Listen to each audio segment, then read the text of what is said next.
नमस्कार, मेरा नाम डॉक्टर सचिन अग्रवाल है और मैं पिछले 11 साल से अपने private clinic Vinayak skin clinic में स्किन की सेवाएं निरंतर प्रदान कर रहा हूं।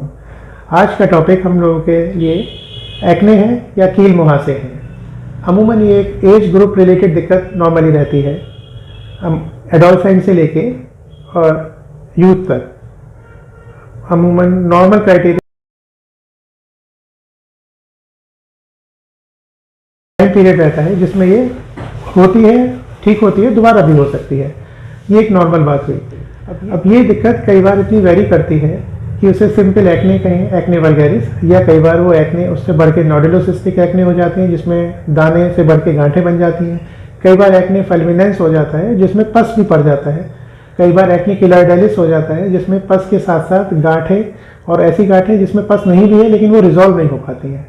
ये वेरी करता है पेशेंट के हिसाब से, ट्रीटमेंट के हिसाब से कि उसने कैसा ट्रीटमेंट पहले लिया, किस तरह के ट्यूब्स लगाए, कैसा उसका अदर खान पीन है और क्या फैमिलियल हिस्ट्री पहले रह चुकी है उस पर।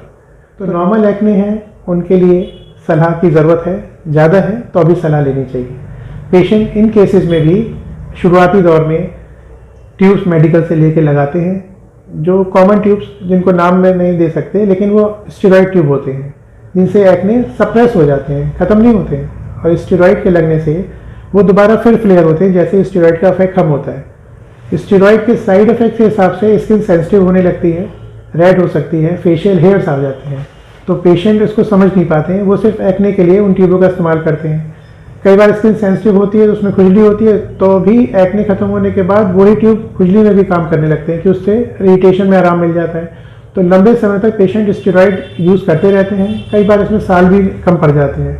और पेशेंट जब दिक्कत ठीक नहीं होती है, जब ज़्यादा बढ़ जाते हैं, एक्ने बहुत फ्लेयर कर जाते हैं, तब डॉक्टर की सलाह लेते हैं। सलाह में देर तो नहीं होती है लेकिन देर होने के बावजूद भी प्रॉपर ट्रीटमेंट नहीं करते हैं कि दिक्कत है, जल्दी ठीक होनी चाहिए। कितने दिन लगेंगे उन्हें अगर कहा भी जाए तो 2-3 महीने कहा जाए तो उसको बहुत ज़्यादा समझते हैं वो, जबकि इतने दिनों में भी एक्ने कई बार ठीक नहीं हो पाते हैं। ये डिपेंड करता है कि वो किस टाइप के एक्ने हैं। एक्ने वल्गैरिस तो एक नॉर्मल चीज़ हो गई, अगर एक्ने फल्मिनेंस है, एक्ने किलॉइडालिस है तो उसमें दिक्कत आती है। कई बार एक्ने सिर्फ चेहरे तक लिमिटेड नहीं होते हैं, वो बॉडी पे, चेस्ट पे, शोल्डर्स पे, बैक पे भी हो सकते हैं। वो एक्ने फॉर्म इरप्शंस भी कहलाते हैं। तो उसमें सलाह के साथ दवाइयाँ का ज़रूरत है तो दवाई दी जाए, दवा प्रॉपरली दी जाए। उसमें भी ब्लड टेस्ट की ज़रूरत है।